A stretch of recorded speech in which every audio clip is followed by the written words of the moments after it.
오늘 말씀 한번 찾아보도록 하겠습니다. 요한복음 15장 5절 말씀입니다.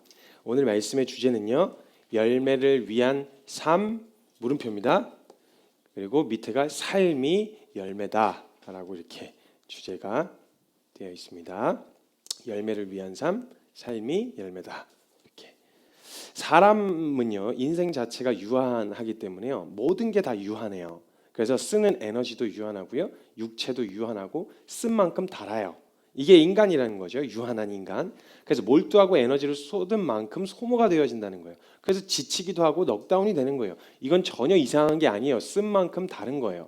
썼으면 충전하는 시간이 필요하고, 아무리 여러분이 열정적이고 일을 열심히 하고 에너지가 넘쳐도요, 한 3일 밤낮을 안 재우면 바로 넉다운되고 지쳐 쓰러질 수밖에 없다는 거예요. 그러니까 넉다운이 되거나 쓰러지는 것 자체, 그리고 지친다라고 하는 이런 정서는요, 나쁜 게 아니에요. 믿음이 없어서 나타나는 정서가 아니라 그냥 쓴 만큼 다른 거예요. 그게 다인 거예요. 그런데 아무리 에너지를 쏟고요, 우리 마음 가운데 이런 정서를 가지고 있으면, 이런 정서를 가지고 있으면 계속 이게 부담으로 느껴지는데요, 아무리 에너지를 쏟고 애를 썼는데도 불구하고 열매가 맺혀지지 않았다. 그러니까 열매가 아직 드러나지 않은 거예요. 근데 에너지를 거진 다 소모를 한 거죠. 막 열심으로 열정적으로 달려왔단 말이에요. 근데 좋은 열매가 맺히지 않으면 사람들에게 어떤 마음이 찾아 들어오냐면, 그간 쏟았던 모든 노력이 다 물거품이 되는 것 같은, 그러니까 열매가 맺혀지지 않았다는 것 자체만으로 내가 지금까지 쏟았던 그 모든 에너지가 다 허사가 되어져 버리는 거예요. 이런 정서를 느끼면 사람이 완전히 그냥 퍼져버려요. 왜냐하면 이 목적의 열매가 목적이 돼서 이런 좋은 결과가 나오기를 바라는 마음으로 에너지를 쏟았는데 그 결과가 나오질 않은 거예요. 그러니까 완전히 그냥 그냥 지친 거는 지친 건데, 육체가 지친 건데 마음까지 완전히 그냥 퍼져버리게 되어지는 거예요. 드러나는 결과물이나 열매가 없는데 넉다운이 되어지면 큰일 날 것 같은 두려움을 가지고 있어서요, 열매가 목적이 돼서 계속 애를 쓰면서 부단히 노력을 하고 몸부림을 치는 거예요. 그래서 모든 사람은요, 좋은 열매와 그 좋은 열매를 많이 맺으려고 하는 것에 대한 부담을 다 갖고 있어요. 결과로서 증명해야 될 것 같은, 내 노력과 내가 들였던 시간과 공을 결과로서 증명해야 될 것 같은 부담을 다 갖고 있는 거예요. 그러니까 좋은 결과만 있으면 된다는 거죠. 사람들 안에 노력을 했든 안 했든 상관없이 좋은 열매와 결과만 있으면요, 결과를 딱 보여주고 나면 그 과정이 다 미화되고 다 그렇게 해석할 수가 있어요. 그래서 열매가 목적이 된 삶이 되어서 수없이 노력을 하고 애를 썼는데도 만약에 열매가 없으면 열매가 없는 것에 대해 어려워하고, 또 노력에 비해 상대적으로 결과가 좋으면요, 그 열매에 심취해서 그것 때문에 자격지심과 자기 연민, 그리고 어떤 사람은 판단, 정죄, 이렇게 이어가 버린다는 거예요. 이것이 바로 우리가 지금 현실을 살고 있는 이런 무한 경쟁 시대를 살아가는 우리의 삶의 모습 아니겠어요? 결과로서 증명해야 되는 거예요. 열심히 한 거 말고 보여달라고. 열심히는 다 하는데 열심히 한 것에 대한 결과물을 갖다 달라고. 좋은 결과물. 그래서 그 결과물을 내기 위해서 자신을 학대하고 깎아내, 이렇게 해가지고 열심히 살아가는 이런 모습들이 결국 우리가 살아가는 삶의 모습이라는 거예요. 근데 이건 세속적인 가치와 문화예요. 이걸 나쁘다고 할 수는 없죠. 그냥 그 문화가 조성되어 있으니까. 근데 문제가 뭐냐면 신앙 안에도 이걸 자꾸 접목시킨다는 거예요. 열매로서 하나님께 증명해야 되는 거예요. 열매로서 내 신앙을 증명해야 되는 거죠. 결과물을 가지고 가서 하나님 앞에 내 신앙의 상태, 내가 믿음이 있는지 없는지를 증명해내야 된다라고 하는 생각을 갖고 있는 거예요. 그러니까 하나님이 다 이루어 놓으신 은혜들과 이미 주신 것들을 누릴 새가 없이 내가 그 결과물을 내기 위해서, 열매를 맺어서 보여드리기 위해서, 나 좋은 가지예요, 나 좋은 신앙을 가지고 있어요, 나 믿음 좋은 사람이에요, 하나님 나 이런 걸 증명하는 결과가 뭐냐? 뭘로 증명하려고 하냐? 열매로 증명하려고 한다는 거예요. 그러니까 이런 가치를 가지고 있으면, 이런 가치로 신앙생활을 하면 하나님이 주신 은혜를 하나도 못 누리는 거예요. 늘 이야기하지만 우리가 가지고 있는, 와 믿음 좋다, 이 사람 정말 믿음 좋은 사람이야 라고 생각할 때 그 믿음 좋은 사람의 기준이 다 어때요? 새벽기도 열심히 하고, 주일 성수부터 시작해서 금요철야 막 수요예배, 공예배는 빠지지 않고, 교회 봉사, 헌신도, 이런 거, 그 다음에 뭐 헌금, 그 다음에 헌신도 다 얘기 나왔네요. 보통 이런 걸로 신앙의 척도가 된단 말이죠. 우리의 믿음의 척도가 된단 말이에요. 이런 것, 즉 보여지는 드러나는 열매를 가지고서 하나님 앞에 혹은 사람들에게 내 믿음의 상태를 증명해 보이려고 하게 되어진다는 거예요. 이 하나님이 이렇게 만약 신앙생활을 하기 시작하면요, 이러면 하나님이 다 이루어 놓으셨다고 말하는, 다 주셨으니까 너는 받아 누리기만 하면 돼. 너가 무언가를 애를 쓰고 용을 쓰는 게 아니라 내가 주는 생명력을 공급받아서 너는 그냥 매달려 있기만 하면 열매는 맺혀지는 거야. 많이 맺을 수밖에 없어. 무한한 생명력이 공급되어지니까. 그러니까 주님이 계속 이 말씀에도 강조하신 건 뭐냐면 제대로 접붙여졌는지, 제대로 붙어 있는지를 점검하기 위한 게 열매예요. 열매는 도구와 수단이에요. 열매는 그 가지에, 나무에 가지가 제대로 붙어 있는지를 확인하는, 점검하는 도구지 그 열매 자체가 목적일 수 없다라는 거예요. 접붙인 바대로 붙어 있기만 하면요, 그 생명력과 생명력으로 당연히 맺혀지는 열매를 보지 못하고 못 누리는 거예요. 내가 맺어야 돼, 막 내가 많이 맺혀야 돼, 이런 몸부림을 계속 치게 되어진다라는 거죠. 성경 말씀에서 우리에게 하시는 말씀이 뭐냐면요, 계속해서 하시는 말씀은 뭐냐면 열매를 많이 맺으라는 명령이라든지, 아니면 너 결과로 증명해야 된다, 그러니까 열매에 대한 부담을 주신다든지, 너의 노력과 애씀하고는 상관없이 일단 좋은 결과를 내야만 한다, 이런 부담을 주시는 말씀이 없어요. 사실은 가만 살펴보면 그 모든 노력이 다 너가 노력해서 될 수 있는 게 아니야. 그 모든 원동력과 생명의 원동력부터 시작해서 열매를 맺는 이 모든 것이 다 나에게 있는 거야. 내게 있는 거야. 그 모든 책임이 내게 있다고. 그러니까 네가 왜 하나님 수준의 부담을 갖고 살아? 이거예요 사실은. 자, 성경에서요, 구약 성경에 보면요, 너희가 절대 먹지 말아야 하는 것들 두 가지를 이야기하시는데, 하나가 피고요, 피채 먹지 말아라 이야기하시고요, 두 번째는 기름이라고 말씀하세요. 피하고 기름을 먹지 말라 그러세요. 왜냐하면 피는 성경에서 생명을 의미하고 있고요, 성경에서 기름이라고 하는 건 그 생명을 살아가게 하는 원동력이에요. 윤활제 같은 역할인 거죠. 생명을 생명답게 살아가게 하는 거. 이 두 가지는 주님의 것이니 너희가 손대지 말아라, 이렇게 이야기하시거든요. 그 무슨 말이냐? 그 생명과 생명으로 살아가게 하시는 모든 주권이 누구에게 있냐? 주님께 있다라는 거예요. 열매 맺는 것과 그 생명답게 열매를 맺어지는 것, 그 생명답게 살아가는 이 모든 주권이 누구에게 있냐면 하나님께 있고, 그의 모든 책임이 주님께 있다는 거예요. 근데 왜 하나님이 가질 책임과 그 부담을 우리가 갖고 사냐는 거예요. 그러니까 하나님이 그 모든 걸 생명을 주시고 생명답게 살아가게 하실 모든 걸 다 준비해 놓으셨는데, 근데 우리는 계속 이걸 내가 이루어야 하는 부담을 안고 살아가고 있다는 거예요. 그런 얘기를 하신 적이 없어요. 주님은 너 열매 많이 맺어서 증명해라, 세상에서 얘기하는 것처럼 결과로 증명하라고, 너의 노력 뭐 그딴 건 다 필요 없고 그냥 결과로서 증명해라, 이런 얘기를 하신 적이 없어요. 생명의 주권도 나무에 있는 것이고 그에 따른 열매의 책임도 나무에게 있는 거니까 넌 뭐 하기만 해라? 붙어있기만 해라. 너희가 내게서 떨어져서는 아무것도 할 수 없다. 이게 핵심 포인트예요. 떨어져서는 아무것도 할 수 없다. 우리는 열매에다 초점을 맞추는데 열매가 목적 얘기가 아니고요. 열매를 많이 맺으려면 뭘 해야 되냐? 제대로 붙어 있어야 되잖아요. 이걸 점검하기 위한 팁이지, 그 점검하기 위한 수단과 도구인 거지, 이게 우리의 삶의 목적이 되어져서는 안 된다는 거예요. 이게 목적이 되니까 우리가 힘이 든 거예요. 왜 세상을 살아가면서 치여 사는 삶이 힘들다고 이야기하잖아요. 결과로서 누구는 손쉽게 이룰 수 있었던 그 결과가 난 아무리 노력하고 애를 써도 안 되면 상대적으로 비교하게 되어지고 상대적 박탈감과 자기 연민과 계속 빠져있는 이런, 그래서 오죽하면 대한민국에서 헬조선이라고 말하면서 금수저 흑수저 이런 얘기가 나온다니까요. 재밌게도 그걸 번역할 방법이 없대요. 우리나라에만 있는 말이라. 그러니까 이 삶의 영역에 있어서 우리가 결과로서 증명해야 되는 삶을 모두가 다 살고, 인류 전체가 살고 있는데, 유독 우리나라에서, 우리는 우리나라에서 살고 있으니까 우리나라 정서가 딱 들어맞잖아요. 우리나라에 있는 청년들과 이 사람 해도 안 된다, 노력하고 아무리 몸부림쳐도 좋은 결과를 맺을 수가 없다라고 하는 이런 생각, 즉 열매가 목적이 된 삶, 결과가 목적이 된 삶을 사느라 피곤한 거예요. 그 과정에서 주시는 은혜는 어떠한 것도 누릴 수가 없어요. 그러니까 그때 누릴 수 있는 은혜가 있잖아요. 나이 때마다 그때마다 할 수 있는 것들이 있잖아요. 근데 결과가 목적이면요, 이 과정을 다 이걸 위해 희생하게 되어지는 거예요.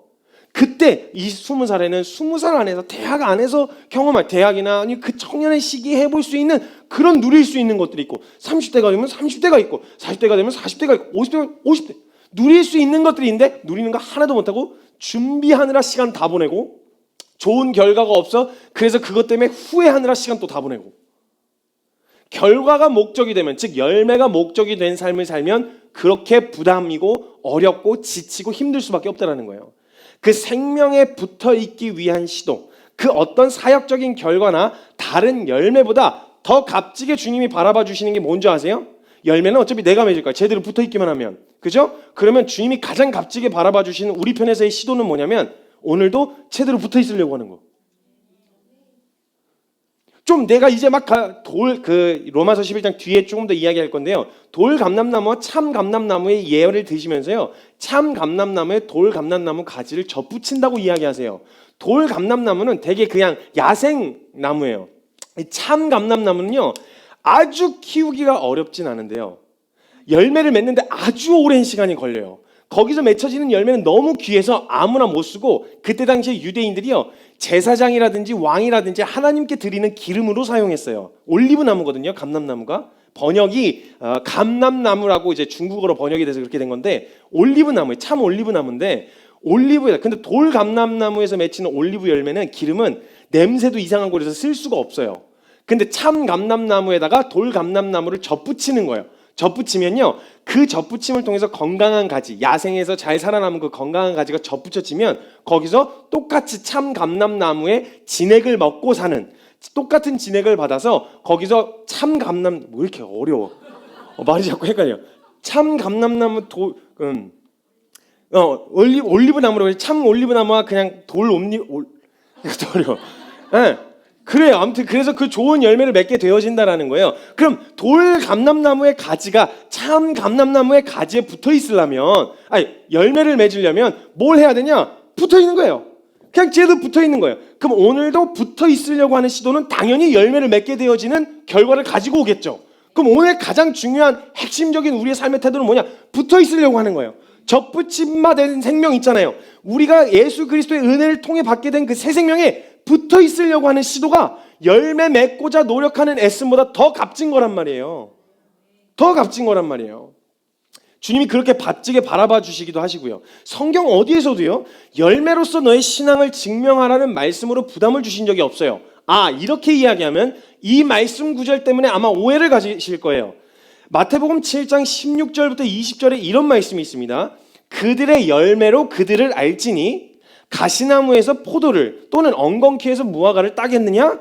그렇게 딸 수가 없다. 이와 같이 좋은 나무마다 아름다운 열매를 맺고 못된 나무가 나쁜 열매를 맺나니 좋은 나무가 나쁜 열매를 맺을 수 없고 못된 나무가 아름다운 열매를 맺을 수 없느니라. 아름다운 열매를 맺지 아니하는 나무마다 찍어 불에 던지느니라. 이러므로 그들의 열매로 그들을 알리라. 이 말씀을 딱 듣고 나면 뭐야?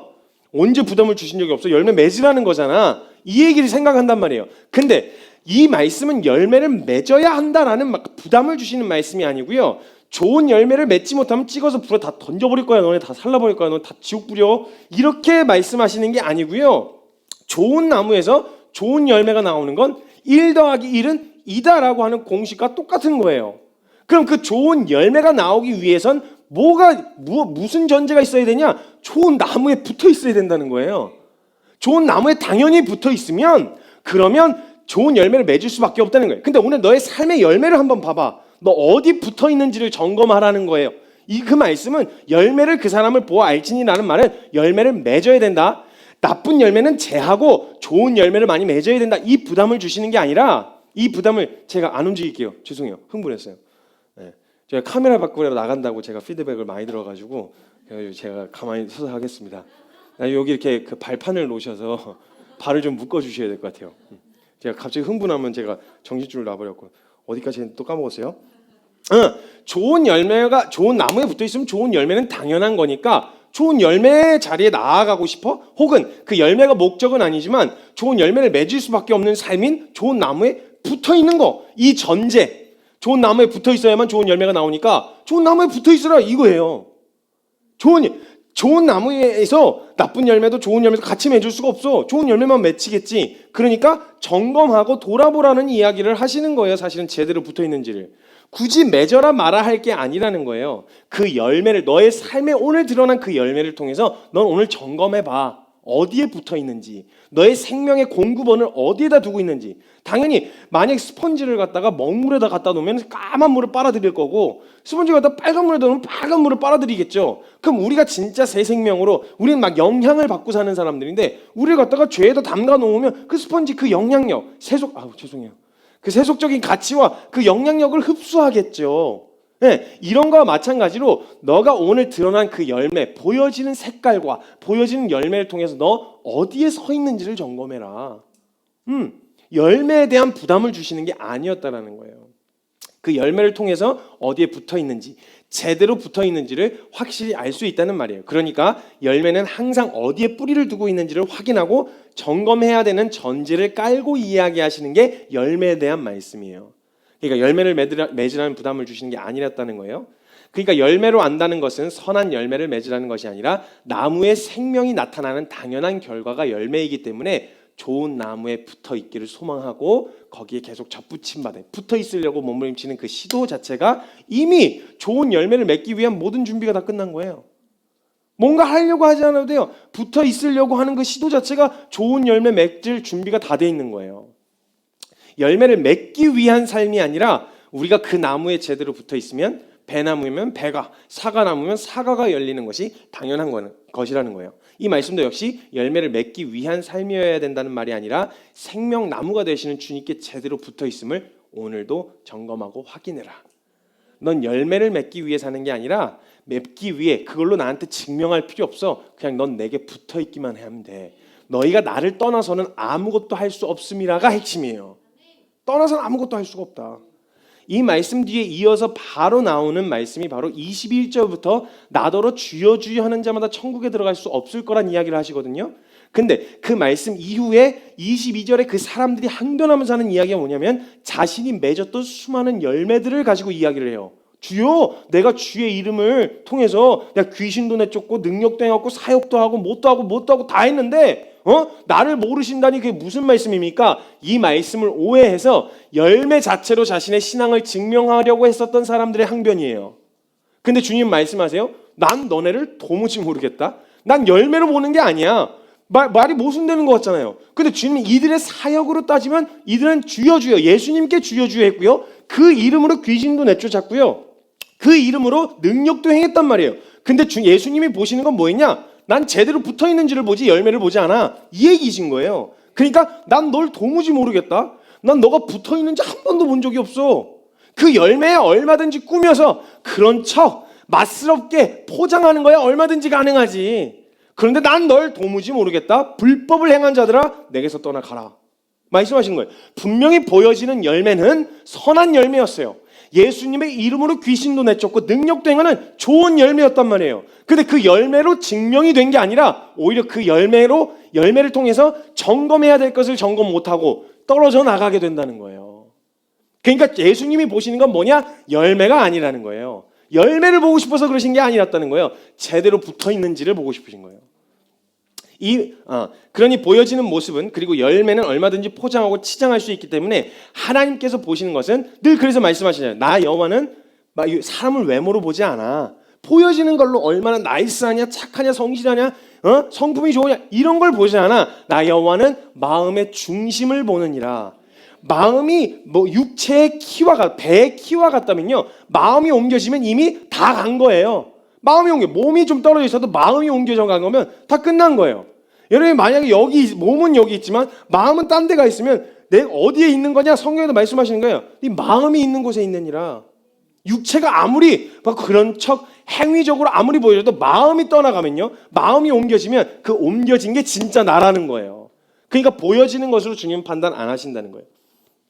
그렇게 포장할 수 있기 때문에 하나님께서 보시는 건 그 가지가 어디에 붙어 있으며 어떤 생명력을 지금 공급받고 있는지, 그래서 그것을 통해 자연스럽게 맺혀지는 열매는 나중에 보게 될 것이라는 거예요. 그러니까 어떤 생명력을 지금 공급받고 있는지, 무엇으로부터 영향을 받고 있는지, 어디에 붙어 있으려고 하는지, 이게 중요하다라는 거예요. 우리가 이렇게 열매를 맺는 것에 만약 집중하며 살다 보면요, 열매에 대한 부담으로 인해서 이 신앙과 그냥 우리 삶 자체가 고달프다고 느껴지잖아요. 증명해야 된다고 생각하니까. 근데 이것도 똑같이 신앙생활에서도 똑같은 거예요. 부담스러운 거예요. 열매로, 결과로 증명해야 되니까. 기도를 못하는 사람이 막 기도 팍 터져 나오고 막 열심히 안 하던 사람이 막 열심히 막 열정이 팍 튀져나와. 뭔가 드러나는 성과나 결과물로 내 신앙을, 내가 변했음을 증명해야 될 것 같은 그런 부담감이 찾아 들어온단 말이에요. 만약 우리가 죄의 열매를 계속해서 맺고 있다면 가지가 어디에 붙어 있다는 얘기죠? 죄의 나무에 붙어 있다는 거죠. 그러면 열매만 따서 안 보이게 한다고 될 일인가요? 아니잖아요. 뿌리쳐 다 뽑아야, 거기서 떨어져 나가지 않으면 안 된다라는 거예요. 나무를 옮겨야 돼요. 젖붙임돼야 된다라는 거예요. 그러니까 우리가 단지 보여주고 눈 가리게 아웅하면서 그냥 행위만, 선한 행위만 종교인인 것처럼 아무리 포장을 해도 주님은 그걸 보시는 게 아니기 때문에 그 마음의 중심을 들여다보시는 분이시고 가지가 옮겨졌는지를 보시는 분이시기 때문에 전혀 그것은 신앙하고는 무관한 일이라는 거예요. 그냥 종교생활이에요. 종교생활하는 거예요. 그래서 죄의 열매를 맺지 않기 위해 죽어라 몸부림을 치고 또 선한 열매를 맺기 위한 과정, 즉 죽어라 자신을 학대하고 막 다그치고 뭔가 선하게 살려고 한다는 이미지와 그 믿음으로 산다고 하는 이미지는 약간 고행 비슷하잖아요. 고행. 그죠? 약간 그런 고행을 해가지고 나를 막 절제하고 막 인내하고 막 이상한 생각 들면 막 허벅지를 회초리 막 내려치고 막 이렇게 하는 사람이 뭔가 성자의 이미지를 갖고 뭔가 이렇게 된다는 거예요. 그러니까 우리가 벌써 싫은 거예요. 청소년들도 이렇게 사는 거야? 싫어요. 약간 이런 정서가 찾아 들어오는 거예요. 이런 느낌이. 모든 게 열매가 목적이 돼서 바라보면 그렇게 보이는 거예요. 성과나 열매가 목적이 된 삶을 살면 그런 거예요. 고행을 통해서 그 상처가 또 이제 자에게 또 의의가 돼요. 그 상처가 내가 믿음을 살기 위해서 얼마나 많이 회초이질을 했는 줄 알아?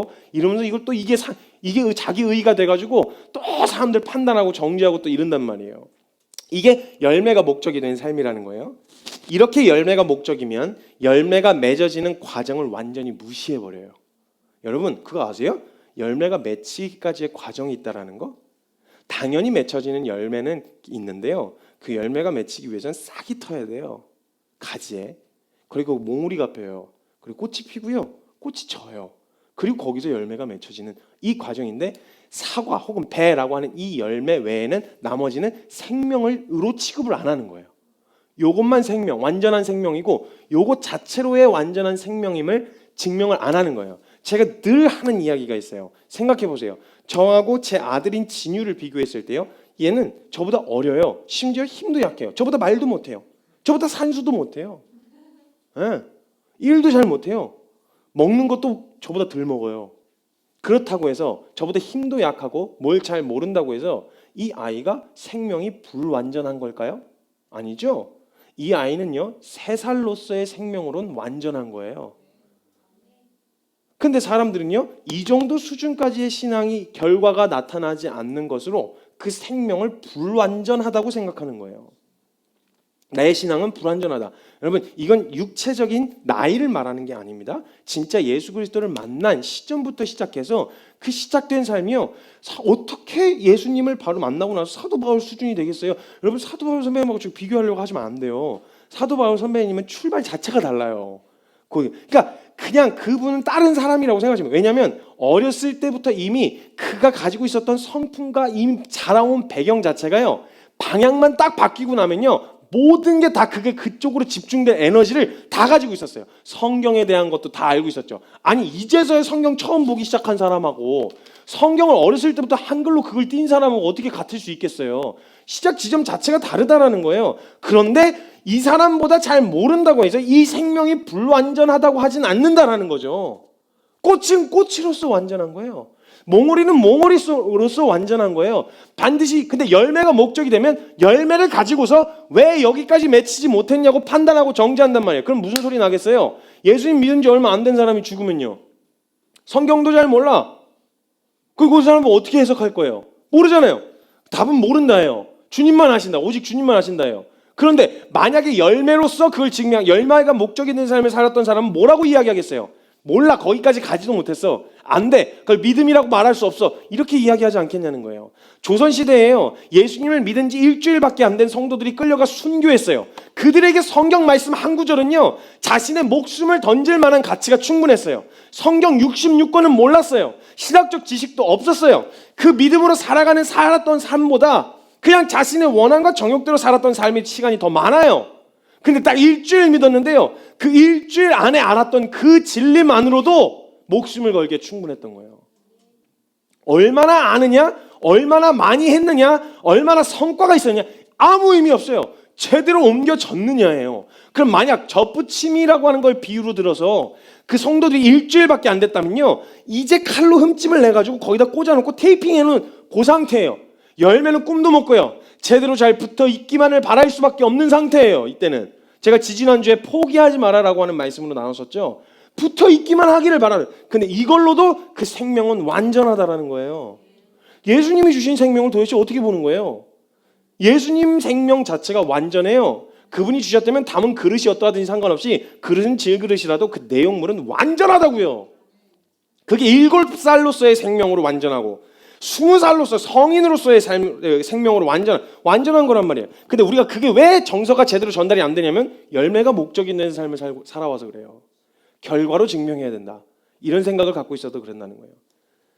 그러니까 우리가 어떤 생각을 하냐면 열매가 목적이 되면요, 죄의 열매, 그러니까 열매만 안 맺혀지면 돼, 또 이런 생각을 할 거 아니에요. 그 열매를 맺게 만드는 원동력, 즉 그 가지에서부터 떨어져 나와야 되는데, 그 나무에서부터 떨어져 나와야 되는데 거기 붙어는 있으면서 열매만 안 맺으면 되지 뭐. 착한 일 아니, 그 나쁜 짓을 하는 그 열매만 안 맺으면 되잖아. 이렇게 간단 말이에요. 이러면 본질에서 아주 어긋난 아주 위험한 신앙생활을 할 수 있다는 거예요. 그런 생각으로 열매 맺기 직전까지는 나쁘다고 생각하지 않기 때문에 않는 생각을 가지면요, 그래서 예수님이 정확하게 말씀하신 거예요. 간음이라고 하는 열매를 맺지 않았어도 그 간음을 저지를 수밖에 없게 만드는 그 원동력이 뭐야? 음욕 아니야. 그 음욕을 품은 자마다 이미 간음했다. 열매와 동기를 동일시 하신다는 거예요. 열매와 그 생명력, 공급받는 생명력을 동일시 하신다는 거예요. 그 열매를 맺게 하는 원동력, 그걸 동일하게 죄로 보셨어요. 근데 놀라운 사실을 아세요?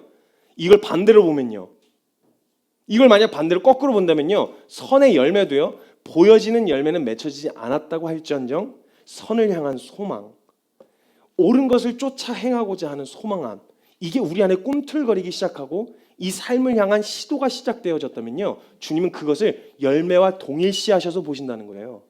이 말을 거꾸로 묵상하면 그 얘기잖아요. 음욕이 간음과 똑같은 거라면, 죄의 열매와 같은 거라면 선도 마찬가지 아니겠어요? 생명나무로 옮겨져서 열매를 아직 눈으로 보이는 가시적으로 드러나는 열매는 없었지만 그 안에서 끓어오르는 선을 향한 동경, 선한 일을 하고 옳은 것을 쫓고자 하는 소망함, 이것은 곧 선한 열매로 맺혀진 것이 시간 문제고 이것과 동일한 열매로 보신다라는 거예요. 그 얘기인 거예요.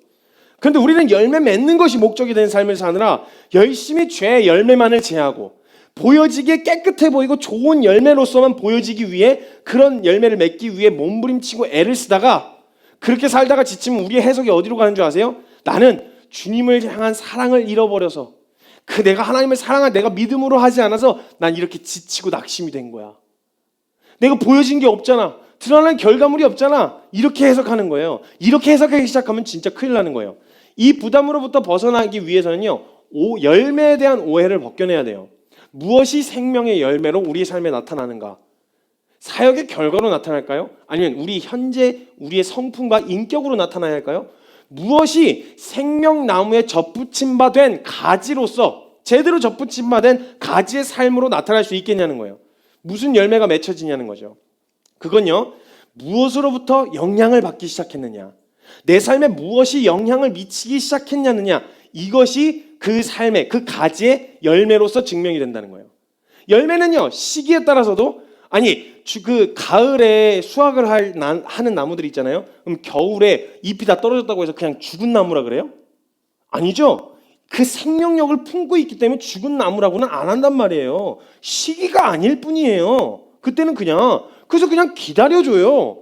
가을에 맺히겠지라는 생각을 가지고, 왜냐면 당연히 생명이 있으면 가을에 맺힐 때니까. 근데 다만 눈으로 보이는 가시적인 생명이 보여지지 않았을 뿐 나무 안에서는 이미 충만하게 겨울에 그냥 있는 대로 그냥 막 양분을 흡수하고 있는 그런 시기란 말이에요. 그걸 생명으로 볼 눈이 없단 말이에요. 우리는 주님이 그걸 꿰뚫어 보실 수 있는 눈이 있으신데 우린 그게 없단 말이에요. 그러니까 보여지는 열매, 무성한 상태, 이게 되어야 된다는 부담을 계속 갖게 되어진다는 거예요.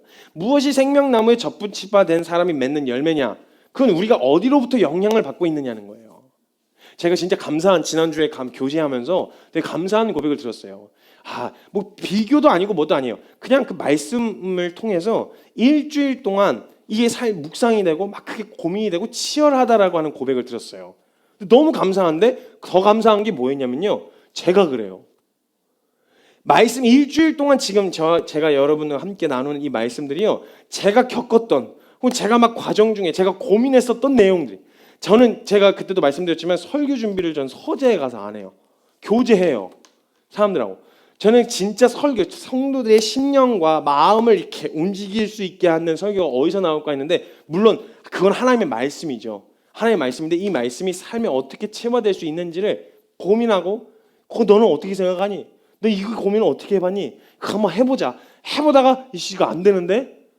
이런 삶의 과정을 통해서 만들어지는. 근데 이것을 통해서 계속 무엇으로부터 공급을 받고 있느냐? 말씀으로 영향을 받고 있는 거예요.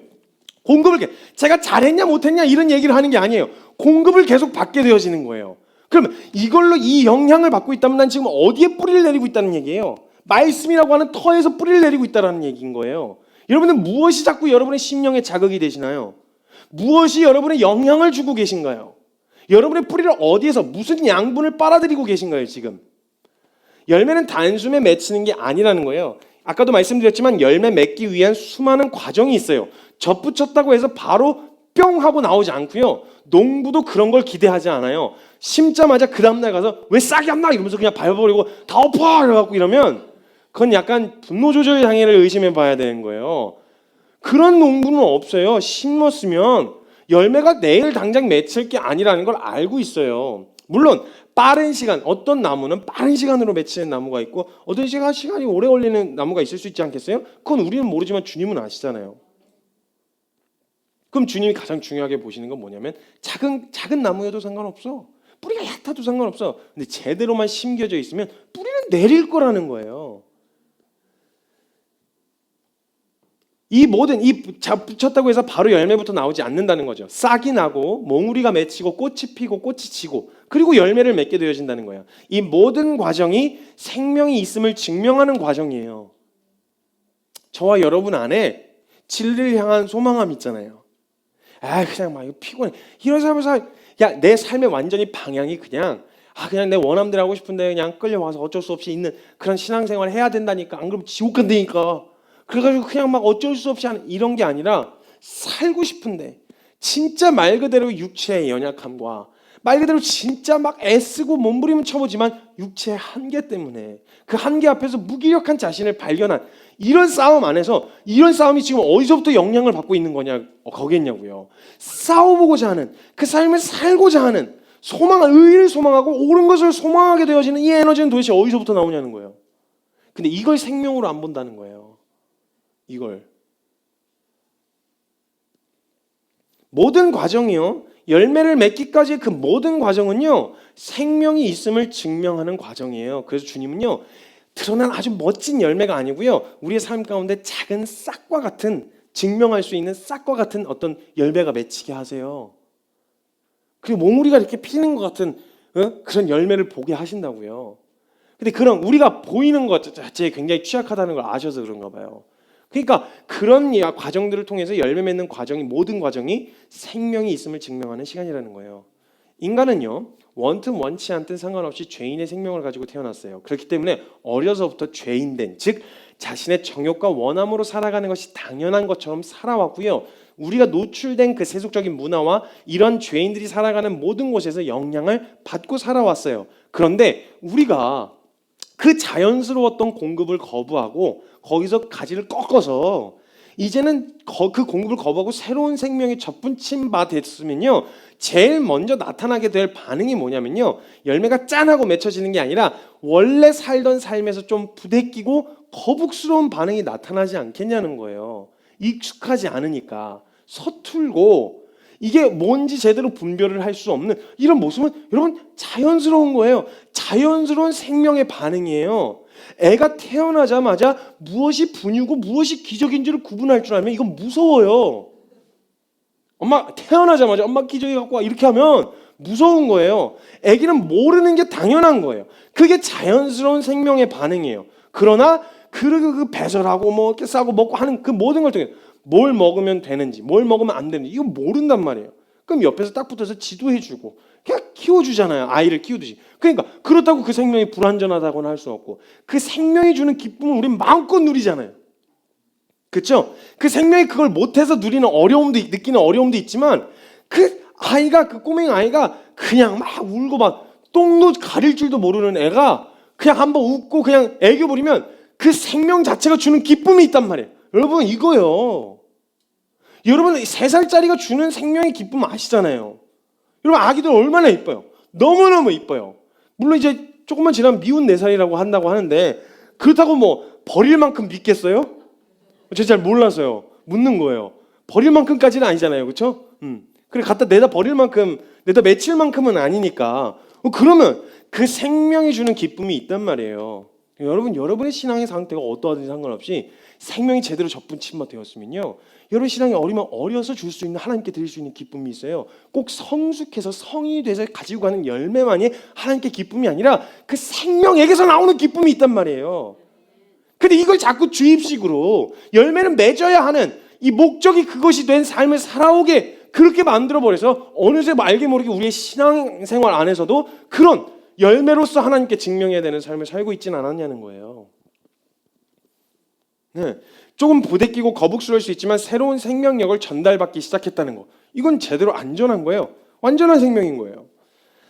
제된 생명력을 공급받던 우리가 새로운 생명력이 자리를 잡아가는 건 역시 새 생명으로 접붙임 받은 사람에게서 나타나는 반응이지 않겠냐는 거예요. 그러면 열매로서 우리의 신앙을 점검할 게 아니라 무엇으로부터 생명의 공급을 받고 있는지, 무슨 영향을 받고 있는지, 우리가 무엇이 자꾸 우리의 심령에 자극이 되고 있는지. 여러분 죄는요 가만 냅둬도 죄져요. 자연스럽고 익숙해서요. 근데 그게 자꾸 부대껴지기 시작하고 이러면 안 되는데라고 하는 양심의 자책과 거리낌이 생기기 시작하고 이게 옳은 건데라고 하는 옳고 그름을 분별하려고 하는 시도가 시작되고 이게 생명이 꿈틀거린 거 아니고서 뭐예요? 로마서 11장에서 말하는 아까 전에 이야기하려고 했었던 또 해야 되네. 참 감람나무는 온전한 올리브 열매가 맺히기까지요 30년이 걸린대요. 30년. 좋은 열매 하나 올리브 열매가 맺히는. 그래서 그 30년 예수님이 공생이 30년부터 시작하셨죠. 사역을 30년부터. 꼭 맺히기가 아니고 그냥 묵상하다 그런 생각이 문득 들었어요. 근데 예수님으로서의 생명은 사역하시기 이전에도 이미 완전하셨잖아요. 하나님과 사람 앞에서 사랑받으면서 잘하셨잖아요. 전혀 문제가 없다라는 거예요. 온전한 올리브 열매가 맺히기까지 30년의 시간이 걸린대요. 그럼 30년 동안 참 감람나무는 참 감람나무가 아니에요? 죽은 참 감람나무예요? 살아있는 참 감람나무 아니겠어요? 네. 그러니까 이런 온전한 열매가 맺히기 위해 자리를 잡고 열매를 감당할 가지로 성장해가는 이 모든 과정이 온전하고 아주 완전한 생명 안에서 이루어지는 일이지 완전한 생명을 향해서 가는 게 아니란 말이에요. 예수 그리스도께서 주신 복음이 이미 완전해요. 그 복음을 받아 우리가 어떻게 표현해내고 어떤 색깔로 나타나느냐 이건 전혀 상관없어요. 완전함에서 완전함인 거예요. 완전함으로 불완전해서 완전함으로 가는 게 아니고 완전함에서 완전함이에요. 그러니 열매라고 하는 그 단편적인 모습이 아니라 그 열매가 맺어지기까지의 모든 과정이 다 열매라는 거예요. 그래서 주제가 삶이 열매다라고 하는 거예요. 열매를 위한 시도가 아니고요. 열매를 위한 삶이 아니라 우리 그냥 그 생명 안에 접붙임 바 된 채로 살아가는 모든 삶이 하나님 앞에서는 열매예요. 와, 제 죄인으로 살아가던 그 삶이 익숙하게 저런 고민 안 해봤을 텐데 야 그래도 뭔가 하려고 하다가 이러면 안 되는. 야 그래도 너 고민이라도 발짓이라도 한번 했구나. 머뭇거리기라도 했구나. 멈칫했구나. 그러니까 여러분 생명을 함부로 꺼트리시면 안 돼요. 그 생명 안에서 몸부림치 끌어오르는 이 생명력이 반응을 해가는데 왜 열매를 맺지 못하냐고 함부로 가지를 꺾으시면 안 돼요. 그래서 주님이 항상 위험하게 이야기하시는 게 뭐냐? 곡식과 가라지 뽑을 때 너네가 뽑지 마라. 내가 추수 때 다 거두어서 내가 할 거야. 니네가 혹시 가라지이네? 이러면서 혹 뽑았는데 곡식이었어. 어떻게 할 거야 그거? 너넨 그럴 실력도 그럴 능력도 안 되니까 뽑지 마라. 내가 추수 때 곡간에 들여서 분류 작업을 내가 할 거야. 그러니까 너네는 그냥 일꾼으로서 섬기기만 해. 분류는 내가 할 거야. 함부로 여러분 짓밟으시면 안 돼요. 아이들이 성장해 가는 것을 자체를 가지고 너 왜 나만큼 몰라? 이렇게 짓밟아 버리시면 안 돼요. 그 아이가 배워가는 속도가 사람마다 다를 수 있고 나무마다 다를 수 있고 그 환경마다 다를 수 있단 말이에요. 그 안에 두신 생명력을 보려고 해야 돼요. 그럼 뭘 알려줘야 되겠어요? 우리가 다음 세대에게 보여줘야 되는 건 뭐겠어요? 제대로 붙어 있을 수 있도록 그 터가 되어지는 복음이 무엇인지, 그 은혜가 무엇인지, 어디로 접붙여져야 하는지 그걸 가르치고 일깨워주고 알려줘야 되는 거. 그게 우리인 거예요. 그 아이가 그 안에서 부대끼고 막 몸부림치고 그 아이가 성장해가는 그 모든 게 생명의 반응이라고 보셔야 된단 말이에요. 완전한 생명이에요. 그건 1살도 완전한 생명이고 2살도 완전한 생명이에요. 30살도 완전한 생명. 그 생명으로서 완전하다는 거예요. 이와 마찬가지로 우리가 무엇으로부터 영향을 받고 있고 우리의 심령 안에서 말씀이 꿈틀대고 그 말씀이 말하는 메시지가 우리의 마음과 심령과 양심을 울리고 있다면 와우! 이러면 새 생명의 삶, 완전한 생명의 그 삶이 시작된 증거로 충분하지 않냐는 거예요. 그저 남은 게 열매 맺는 것밖에 없는 거예요. 남은 게. 열매가 나타나기 전까지 우리의 신앙을 점검할 수 없다면 그 과정이 얼마나 지루하고 따분하겠어요. 그 주님이 꽃이 피게 하시고 몽우리가 피게 하시고 하신다니까요. 그 아이 안에서 꿈틀대는 반응이 있게 하신다고요. 몸부림도 있을 거예요. 거북스러운 반응들이 있을 수도 있어요. 이상한 게 아니에요. 당연히 익숙한 삶에서 진리가 심겨지고 그 삶을 완전히 떠나라고 말하는 복음이 들려졌으니 죄인의 삶을 완전히 부인해야 하는 복음이 들려졌는데 이게 어떻게 거북스럽지 않겠어요? 이것도 생명의 반응이라고요. 근데 단지 얼른 이렇게 반응해야 돼. 이렇게 살아야 돼. 이런 모습이 나타나야 돼. 이런 열매가 있어야 돼. 라고 말하는 그 열매가 목적이 된 삶 밖에서 살고 있잖아요. 그래서 애들이 헬조선이라고 이야기하고 있잖아요. 그걸 또 신앙까지 교회까지 끌고 들어가고 거기서 또 그렇게 증명해야 되겠냐고요. 그러니까 질려버리는 거예요. 안 가고 싶은 거예요. 안 살고 싶은 거예요. 우리에게 보고 싶으신 열매 맺는 삶은요. 결과를 보이는 것이 아닙니다. 즉 우리의 삶에서 나타나는 시도들은요. 열매 맺기 위한 시도가 아니에요. 우리가 말씀대로 살고자 믿음으로 살고자 옳은 것을 쫓아 행하고자 시도하는 그 시도 자체가 바로 열매예요. 옮겨졌다는 증거 아니겠어요? 그 열매예요. 그럼 우리가 점검해야 될 것이 한번 보자고요. 말씀이 우리의 이전의 삶의 방식, 삶의 형태, 삶의 방향을 불편하게 만들고 계신가요? 여러분 이거 정죄하고 판단하려는 게 아니고 질문 이거 이렇게 드셔야 된다는 얘기를 하는 거예요. 저는 지금 막 정죄하고 이런 생각 갖고 있어요. 뭐 이런 얘기 하는 거 아니에요.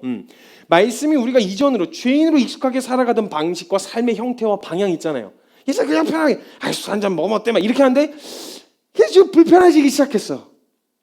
좀 거리 끼기 시작했어. 꿈틀대기 시작했다는 거예요. 말씀이 이전에 살던 삶대로 살려고 할 때 머뭇거리게 만드는 거 있잖아요. 저기 가면 안 될 것 같은데, 이렇게 하면 안 될 것 같은데, 이거 아닌 것 같은데 라고 선택의 순간 앞에서 머뭇거리게 할 수 있는 우리의 양심 안에서 이러면 안 되는 건데 라고 옳고 그름의 기준이 세워지고 있고 옳은 것을 보며 동경하는 것이 아니라 그 삶을 살고자 하는 그런 작은 몸부림들, 그런 시도들이 우리의 삶에 있냐는 거예요. 그럼 이게 그 생명 안에서 일어나는 증거 아니고 뭐냐는 거예요. 여러분 기억하세요. 우리에게서는 선한 것이 나올 수 없어요. 죄인, 뼛속까지 죄인인 우리에게서 선한 것이 나올 수 없어요. 근데 선을 동경하는 것, 선을 위해 살고자 옳은 것을 쫓아 행하고자 하는 이 삶의 시도들, 이게 어디서부터 나올 수 있겠냐는 거예요. 이것이 그걸 생명의 증거로 볼 수 있는 눈이 열려야 된다는 거예요. 단지 드러난 열매가 아니라 우리가 믿음으로 살기로 결정하고 예수 그리스도를 진정 쫓아가고자 하는 사람, 즉 새 생명의 은혜를 누린 사람에게서 나타나는 가장 두드러지는 열매가 뭐냐면요. 제일 두드러지는 열매가 뭐냐면 그것은 선을 많이 행하고 사역의 능력이나 열매보다는요. 열매는 바로 죄에 끌려다니며 종노릇하고 그것을 지을 수밖에 없다라고 하는 게 아니라 죄와 싸우는 거예요. 제가 몇 달 전에 연합의 비밀이라고 하는 주일 설교에서 제가 이 메시지를 나눴었어요. 연합의 생명 가운데서 그 생명을 얻은 자에게서 나타나는 생명의 반응이 뭐냐? 죄와 싸우게 됐다는 거예요. 죄와 싸운다는 말이 무슨 말이죠? 죄와 적편이라는 거예요. 같은 편이 아니라는 거예요. 이전에는 하나님을 대적하는 죄의 편에 서 있었는데 이제는 죄와 피 흘리기까지 대항하는, 그것이 불편하게 만들고 그 자리에 끌려가지 않기 위해 몸부림치게 만드는 적의 편에 서 있게 되어졌다는 거예요. 이것이 죄로부터 자유하여 새 생명을 가진 자가 아니고 어찌 시도해 볼 수 있는 일이냐는 거예요. 죄와 싸우는 거. 적과 싸우다. 그래요. 가끔 죄와 피 흘리게 싸우다가 내가 진 것만 같고 패배한 것만 같잖아요. 그럴 때가 있단 말이에요. 그럼 생각해 보세요. 그럼 패배하고 진 것 같다고 같은 편이 돼요? 아니잖아요. 네, 아니 졌다고 쳐. 그럼 졌으면 이를 더 부득부득 갈고 더 대적해야 되는 대상 아니에요? 근데 우리는 이상해요. 정서가. 졌어요? 그럼 같은 편이에요. 내가 졌네? 너 나랑 같은 편. 네가 더 세. 내가 너한테 그냥 따까리 붙어 있을게. 이렇게 그냥 이런 정서를 가진다는 거예요. 여러분, 패배한 것만 같고 꼭 넘어진 것만 같다고 해서 죄와 같은 편이 되는 거 아니에요. 그럼 또 털고 일어나갖고 어씨 아프네. 이러고 털고 일어나갖고 또 한번 부딪혀 보는 거예요. 또 깨졌어. 근데 나중에 주님이 생명 안에서 생명의 가장 자연스러운 반응은 뭔지 아세요? 성장이에요. 성장이란 말이에요. 아버님들 잘하세요. 아들내미 곧 커요. 아들내미가 곧 커요. 성장한다고요. 아버지 팔씨름을 이길 날이 와요. 그래요. 내가 워낙 익숙하게 살아왔던 삶에 너무 어린 신앙으로 시작하다 보니 이리 깨지고 막 저리 깨지다가 생명의 자연스러운 반응이에요. 성장. 꼭 그런 걸로 또 증명하라 이 말이 아니라 그냥 자연스러운 반응이에요. 시간이 오래 걸리든 뭐하든 상관없어요. 같은 거 반복해서 시도해보세요. 같은 영역에 반복해서 부딪혀보세요. 돌파하는 방법과 구멍 보인다니까요. 100번 시도했는데 100번 실패했어요? 그럼 적어도 100가지 방법은 취해봤다는 거예요. 그럼 이제 101번째를, 요거는 더 시도해볼 필요 없이 101번째 새로운 방법 시도하면 되는 거 아니에요. 얼마나 많이 추려진 거예요. 그러면 이제 그냥 막 때려 눕히는 거예요. 때려 눕힌다라고 하는 그 열매와 결과 자체가 목적이 되면 요 과정을 못 기다려요. 못 기다린단 말이에요. 근데 오늘 한 번 시도했어? 그럼 한 번 시도해서 단번에 성공하면 그 방법 취하면 되는 거고, 두 번, 세 번 너희 뭐야 한 대 두드려 맞았으면 손이 닿지도 않았는데 시간이 지나니까 리치가 점점 길어지기 시작했네. 그 얼굴 닿기 시작해. 아버님들 조심하세요. 이길 때까지 그냥 진짜 그 승리가 내 것이 될 때까지 부딪혀보면 되는 거잖아요. 그냥 막 깨지든. 주님이 그 모든 몸부림을 다 열매로 보신다는 거예요. 생명의 열매. 너가 죄와 싸우고 있구나. 너가 죄와 싸워서 이겼구나. 너가 성공했구나가 아니라 너 오늘도 죄와 싸우는구나. 너 거기에 종노릇하지 않으려고 의의 길을 쫓아 행하려고 너 거기 서 있구나. 이게 그냥 하나님 편에선 너무 좋은 거예요. 왜냐하면 그 생명을 100번 누리고 있는 거잖아요. 죄에 끌려다니지 않는 생명, 예수 그리스도의 생명, 그 생명을 지금 100번 누리고 있는 거예요. 왜냐하면 끌려다닐 수밖에 없었던 존재였는데 끊어내셨으니까 거기서 난 더 이상 안 끌려갈 거야. 이 몸부림도요, 예수 그리스도의 생명을 누리고 있는 중인 거잖아요. 이게 열매가 아니고서 뭐냐는 거예요. 이게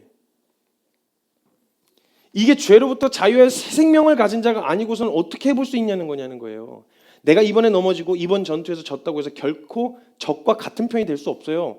여러분 자꾸 계속 이런 똑같은 멍청한 짓을 또 하면 안 된다는, 청년들하고 계속 이야기하는데 제가 수십 번, 수백 번, 수천 번을 이야기해야 돼요. 왜냐면 제가 수만 번을 들었거든요. 그래서 저도 수만 번까지는 얘기할 생각을 갖고 있어요. 아니 그래 싸움에서 졌어. 그래 막 시도해 보려고 했는데 안 돼? 그러면 또 애들이 다 골면서 나 안 죽었나 봐. 난 복음이 생명이 안 됐나 봐. 난 예수님을 믿는 게 아닌가 봐. 또 이리로 가요. 아니 너가 지금 방금까지 싸운 그게 예수 그리스도 새 생명을 얻은 자에게서 나타나는 반응이 아니고선 뭐야. 너가 그래서 싸운 거잖아. 당연히 말을 들었어야 되는 존재였는데 그 말을 듣지 않기로 오늘 싸워봤잖아. 그래 졌어. 내일 또 싸워. 안 죽은 게 아니고 진리는 이미 다 이루어졌어. 실제가 되는 과정인 거야. 자리를 잡고 있는 중인 거야. 이거예요. 이런 생각, 결코 같은 편이 될 수 없다는 거 알고 계셔야 돼요, 여러분. 죄에 넘어졌다고 죄와 같은 편이 될 수는 없습니다. 일본이랑 축구했는데 축구 졌다고 우리가 일본이랑 같은 편이 되는 거랑 똑같은 거죠. 그럴 수 없느니라.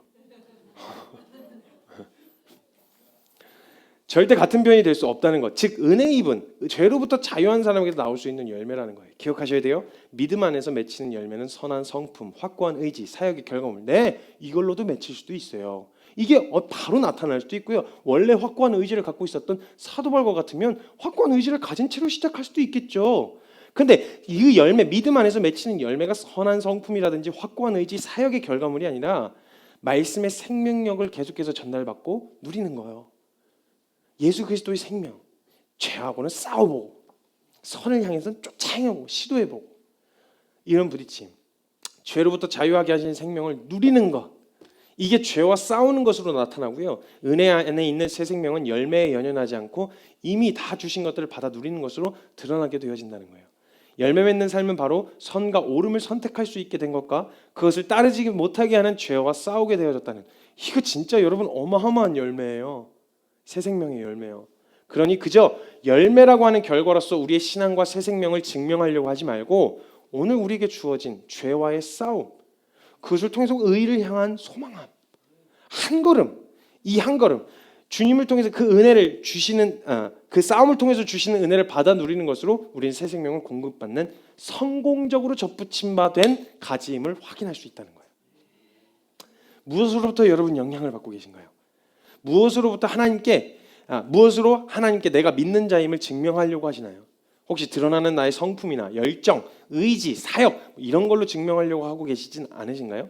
제가 같이 이렇게 일주일 동안 있었을 때 저도 이제 좀 몸이 안 좋았었어요. 체력이 막 이제 완전히 다운이 돼서 몸이 안 좋은 상황이었고, 근데 한 지체가 표정이 너무 안 좋은 거예요. 이 지체는 지는 괜찮다고 얘기하는데 표정 다 드러나요. 표정 다 썩어요. 얼굴이 일단 시커매져요. 그냥 얼굴이 시커매져. 가서 물어봤어요. 무슨 일이냐? 그랬더니 아닙니다. 제 문제입니다. 또 막 이러더라고요. 그래가지고 아니 네 문제인 건 알겠는데, 당연히 네 문제지. 그 주님 문제냐? 네 문제인 건 알겠는데 그게 무슨 문제냐고 이제 교제를 이야기하는데, 이 지치고 힘이 들고 낙심이 된다는 거예요. 근데 그 이유와 원인을 어디서 찾았냐면 내가 주님을 사랑하지 않아서, 내가 믿음으로 하지 않아서 마치 넉다운이 된 것 같고 지친 것 같다라고 하는 이야기를 또 꺼낸 거예요. 이걸 몇 번이나 이야기를 했는데도 또 그 얘기를 하는 거예요. 근데 또 울면서 얘기하는데 그걸 내가 몇 번이나 얘기했어, 이렇게 얘기할 수는 없잖아요. 그래서 제가 다시 처음부터 설명하듯이 다시 이야기를 했어요. 무슨 이야기, 거기까지는 이제 힘이 들고 육체가 한계가 온 거죠. 그래서 제가 이야기를 해줬어요. 육체는 유한하기 때문에 잠을 안 자면 졸린 것처럼 당연히 피곤한 거야. 그리고 열정도 우리의 감정과 우리의 에너지에 따라서 상황과 환경, 그때 컨디션에 따라 영향을 받기 때문에 열정이 있기도 하고 없기도 하단 말이야. 근데 이것 자체가, 이 열정이 있고 없고, 그 다음에 에너지가 있고 없고, 그 다음에 내가 뭔가 사역을 하는 결과가 있고 없고, 이걸 통해서 하나님의 사랑을 자꾸 확인하려고 하는, 내가 주님을 사랑하냐? 이렇게 가기 시작하면 위험한 게 뭔지 아세요? 하나님의 사랑도 그렇게 확인하려고 그래요. 하나님이 내게 뭔가 해주셨다 안 해주셨다, 뭔가 이루어 주셨다 안 이루어 주셨다, 해결해 주셨다 안 해결해 주셨다, 이런 걸로 사랑을 자꾸 확인하려고 또 한단 말이에요. 그냥 그렇게 하지 말라 그랬어요. 그냥 피곤한 거야.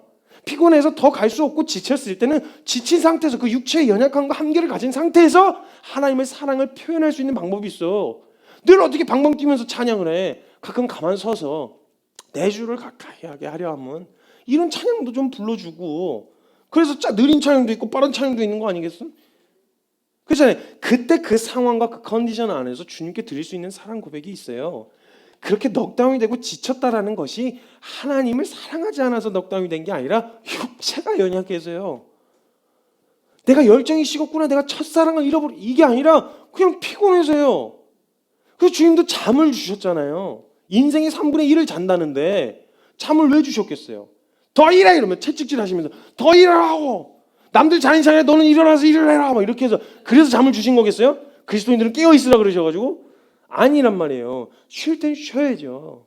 쉼 안에서 누릴 수 있는 안식, 그 안에서 누릴 수 있는 평안, 주님의 사랑을 표현할 수 있는 수많은 방법들이 있어요. 저도 그걸 잘 못했거든요. 제가 그 17살 때 그 성전을 헌신할 때 한번 이제 노가다 팀이었어요. 제 팀 이름이 이제 제 명칭이 NGD라고 불렀어요. 노가다. 그 노가다에서 제가 노가다 3였고 1, 2, 3가 있었는데, 노가다 NGD 1, 2, 3 나와 그러면 진짜 나갔었거든요. 진짜 노가다를 얼마나 많이 막 맨날 예초기하고 막 농약 치고 별 다. 그러다가 제가 대상포진에 걸렸어요. 예, 체력이 이제 막 조금 해가 대상포진에 걸렸는데 뭐 그렇게 나더라고요. 간지에서 막 긁고 막 하는데 아침마다 막 여기 막 칼로 막 이렇게 막 진짜 물론 안 찔러봤는데 그런 고통이라고 하더라고요. 그래서 막 이렇게 막 긁는 같은 막 통증이 느껴지는데 이게 너무 아픈데 참았어요. 그냥 한 달을 참았는데 이게 이렇게 돌더라고요. 허리를 물집이 여기 허리를 돌더라고요. 근데 또 어떤 선교사님이 또 갑자기 성경제를 위해서 기도하라는 마음을 주셨다면서 갑자기 기도하라고 그러고 엘리야 기도 아세요? 엘리야 기도? 그러니까 엎드려가지고 이렇게 제 위로 올라타가지고 이렇게 엎드려서 기도하는 기도? 이상한 기도를 갑자기 막 하시더니 주님이 성경제에게 봉침을 놓으라는 마음을 주셨다는 거예요. 거기다 대고 또 봉침을 놓으셨어요 여기다가. 그거 아파 죽겠는데 간지럽기까지 해가지고 막 죽어야. 그래서 더 이상 처방이 안 돼가지고 병원에 갔더니 대상포진이라는 거예요. 조금만 늦었으면 위험했대. 이게 신경선을 다 타고 다 한 바퀴를 돌았는데 이거 어떻게 한 달까지 참았냐고. 그냥 참았어요. 참았는데 그러면서 아저씨가 그 의사 선생님이 근데 이건 뭐예요? 이건 대상포진이 아닌데 봉침 놓은 것들 이렇게 띠띠띠만하게 부어가지고 아무튼 그랬어요. 그리고 나서 저에게 한 달의 휴가가 주어졌어요. 한 달의 휴가가. 근데 저는 이건 일을 안 하고 즉 쉬는 거 이꼬르 하나님 앞에 합당하지 않은 거 약간 이런 생각을 갖고 있었단 말이에요. 그랬는데 제가 이제 한 이틀 정도 3일 정도 쉬고 다시 올라와서 예초기를 다시 들쳐맸어요. 들쳐매고 예초를 하려고 그러는데 한 선교사님이 저한테 딱 부러지게 얘기해요. 성경제 쉬라 그랬잖아. 전 괜찮습니다. 이러면 좋아할 줄 알았거든요. 저 괜찮습니다. 저 어차피 주님 이 몸뚱아리 어차피 가진 게 몸뚱아리밖에 없어서 드릴 게 몸뚱아리밖에 없습니다. 이런 식으로 반응하면 기뻐할 줄 알았어요. 근데 그분이 아주 단호하게 이렇게 얘기하시더라고요. 성경제 쉬는 것도 사역이야. 이렇게 얘기해요. 들어가. 아주 무서운 분이셨어요. 그분. 아주 무서운 분이셨어요. 쉬는 것도 사역이야. 들어가. 이래가지고 꼼짝없이 한 2주 정도를 그냥 가만히 진짜 그것도 사역이더라고요. 사역. 이 모든 것들이요 여러분 사역이라고 하는 것이 열정과 에너지를 막 쏟아서만 하는 이런 것만이 아니라 열매가 그런 우리가 세워놓은 기준이잖아요. 그거 주님이 보시는 그 생명의 결과요 생명의 열매는요 그 모든 과정 안에 다 숨어 있다라는 거예요. 안식을 통해서도 쉼을 통해서도 얼마든지 주님의 사랑을 확인할 수 있고 할 수 있다는. 제 말은 또 게으르라는 말이 아닙니다. 쉬라 그랬어 오늘 다 쉬어 다 안 해! 막 이래갖고 다 사역자들 막 들어가고 이러면 제가 많이 어려워질 것 같아요. 저는 그 말씀을 드리는 게 게으르라는 말이 아니고요. 게으르는 쉴 땐 쉬어야 된다 이 말씀을 드리는 거예요. 쉴 땐. 허락하실 때는 사랑하는 자에게 잠을 허락하신다는 거예요. 어찌됐건 그래서 하나님을 사랑하지 않아서 피곤한 게 아니라 그냥 피곤한 거예요. 피곤한 가운데서 주님을 묵상하고 사랑할 수 있는 방법은 얼마든지 많이 있다라는 거예요. 저도 지체들을 섬기면서 제 주제를 많이 파악하게 됐어요. 근데 저도 욕심을 말하더라고요. 한 지체가 열매가 딱 드러나잖아요. 그럼 너는 왜 이렇게 못해? 이런 마음 있잖아요. 왜 이런 결과를 못 맺어? 이렇게 반응해야지. 이런 열매가 나와야지. 저도 15년 걸렸는데 제가 못 기다리고 있더라고요. 그러면서 주님이 저에게 가르쳐 주셨어요. 너가 오늘 바라보는 그 지체가 어떤 나무의 상태인지 전 잘 모르겠는데 저는 항상 훈련을 시키면 그런 욕심이 있어요. 열매를 빨리 보고 싶은, 내가 수확하고 싶은 욕심이에요. 근데 주님이 제 주제를 딱 파악해 주시면서 주님이 제게 가르쳐 주신 원리가 있었어요. 제가 한 어떤 의사 선생님의 다큐멘터리를 봤거든요. 다큐를 봤는데 그 의사 선생님이 이렇게 얘기하시더라고요. 자신의 어머니가 이런 얘기를 해주셨대요. 너 겸손해라.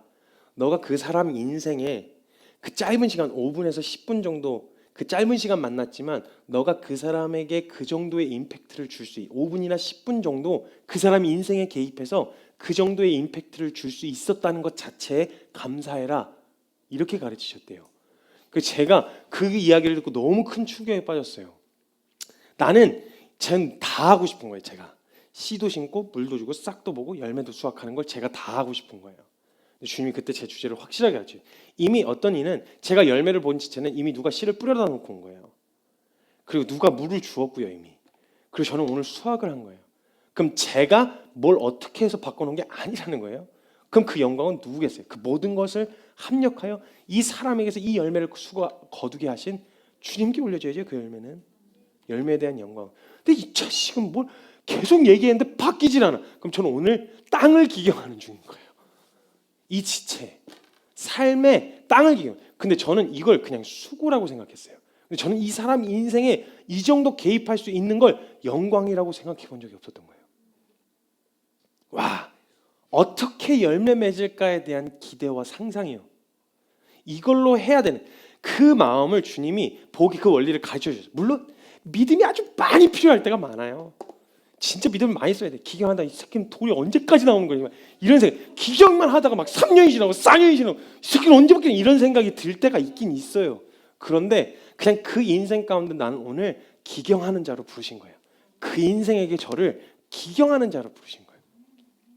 어떤 이의 인생에 저는 오늘 씨를 뿌리는 자로, 어떤 이에게 인생에 저는 오늘 물을 주는 자로, 그 모든 것이 생명 안에 있는 완전한 생명 안에서 완전한 생명으로 이어지는 그 영광에 저를 초대하신 거예요.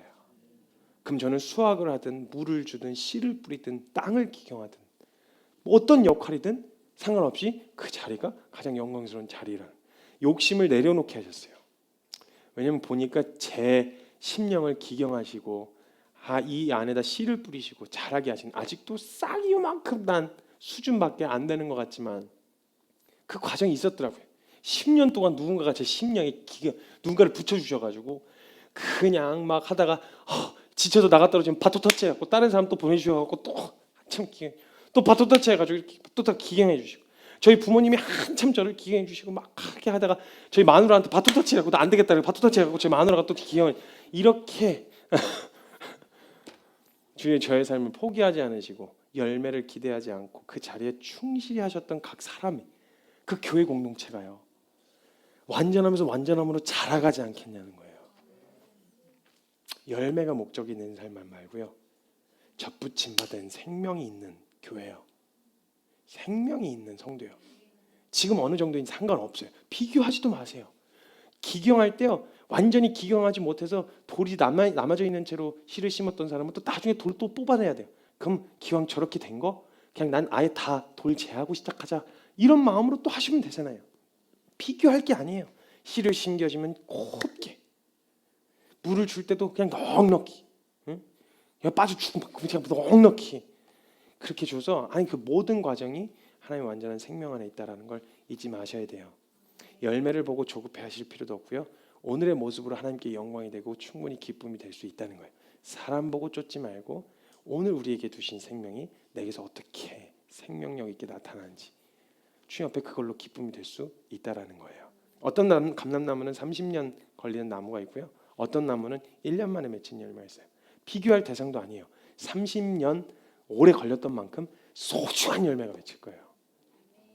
그러니까 걱정하실 필요도 없어요. 두려워하실 이유도 없고요.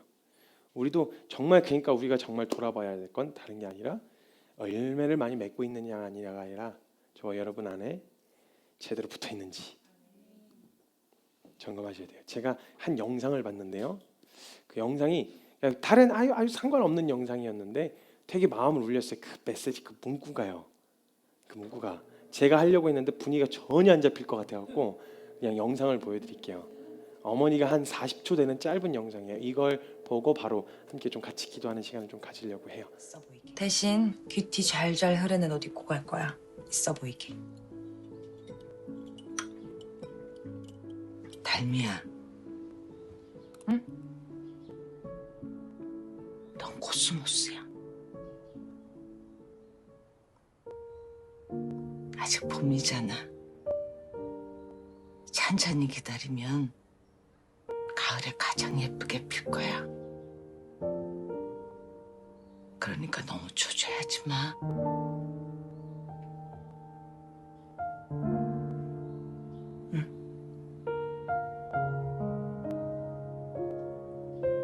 기도했으면 좋겠는데요. 저도 이제 열매에 대한 부담과 압박, 누구도 시키지 않았어도 왜 그렇게 살아온 터라 무엇인가 결과로서 증명해야 할 것만 같은 부담과 두려움 있었죠. 열심히 한 게 좋은 결과를 내야 한다고 하는 그런 부담과 두려움. 그래서 상대적으로 자신보다 열매가 많이 맺히지 않았으면 저도 정죄하고 판단하기에 바빴고요. 저보다 더 나은 열매가 맺혀진 사람들 보면, 빠른 시간 안에 더 그런 걸 이룬 사람들의 모습을 보면 부러워하고 자기 연민하고 왜 난 저렇게 못할까 자학하고,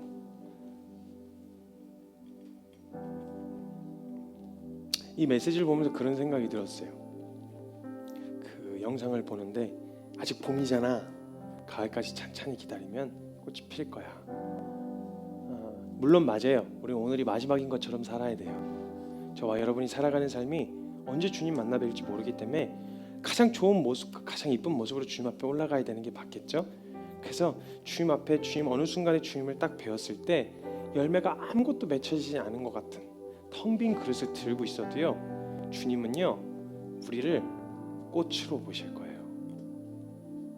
그 생명 안에 거하고 있었다는 것 자체가 하나님께 기쁨이었기 때문에, 물론 우리 마음 같아선 무엇을 증명해서 결과를 가지고 와서 하나님 앞에 기쁨이 되고 싶고, 하나님 저 이런 사역해서요 이렇게 많은 사람들에게 하나님의 복음을 전했어요.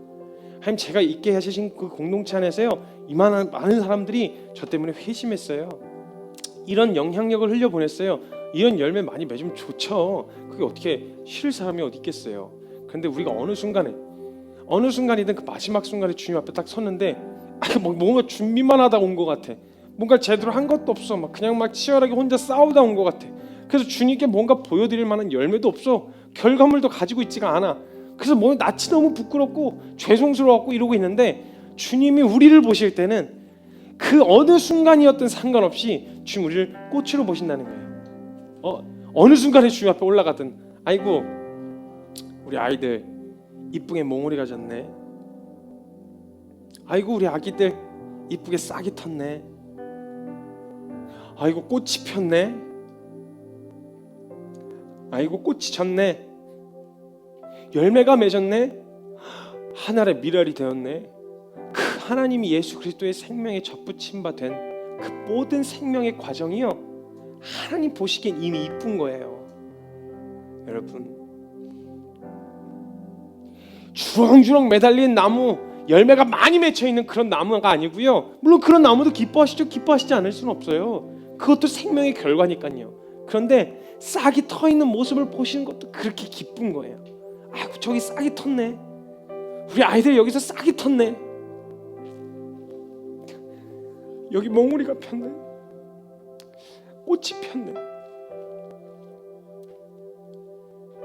우리가 열매를 맺어야 한다는 부담 좀 내려놓고요, 오늘 우리가 드릴 수 있는 하나님께 가장 큰 기쁨이요, 생명 안에 거하고 있는 우리 오늘의 반응이요, 그 반응으로 좀 자유롭게 나아가시면 어떨까요?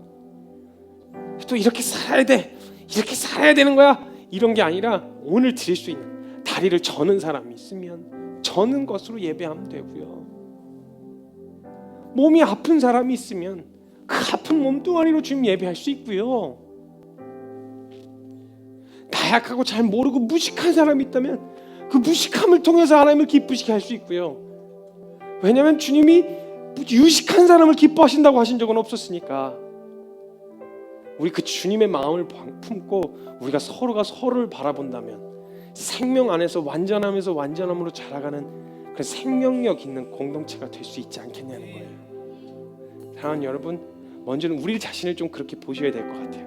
지금 여러분의 상태가 하나님 보시기에 가장 아름다운 상태입니다. 여러분 보시기에 어떠하든지 상관없이, 여러분 꼴이, 여러분의 상태가, 마음에 어떤 상태에 상관없어요. 지금 보신 상태가 싹이 텄든 꽃이 폈든 졌든 상관없이 그 상태가 지금 하나님 보시기에 가장 기쁜 상태라는 거, 이쁜 상태라는 걸 여러분 기억하셔야 돼요.